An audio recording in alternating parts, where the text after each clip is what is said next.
L'intégrité de l'information climatique au cœur des négociations à Belém. Face à la recrudescence des événements extrêmes, cette question devient une priorité. Le secrétaire général des Nations Unies a donc invité l'ensemble des pays membres à se doter de systèmes d'alerte précoce à l'horizon 2027. Les acteurs africains s'en félicitent certes, mais réclament des financements nécessaires de nos envoyés spéciaux à la COP30, Kankousène et Ibrahim Pabidjejou. La question de l'intégrité de l'information climatique a été au cœur des négociations.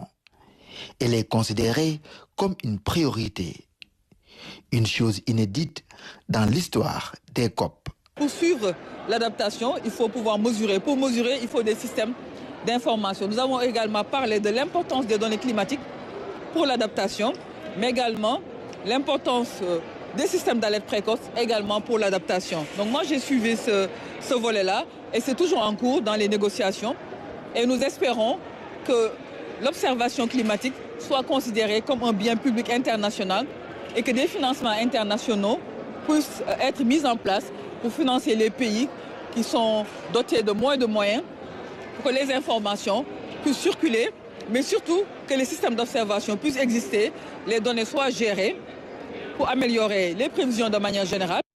La collaboration devient urgente pour faire face aux événements extrêmes qui n'épargnent aucun pays et bouleversant tous les secteurs d'activité. Je veux me réjouir et me féliciter de l'initiative prise par le Sénégal de réunir sur un même panel les pays frères que sont le Ghana et la Côte d'Ivoire pour échanger ensemble sur l'état de mise en œuvre de nos systèmes d'alerte précoce.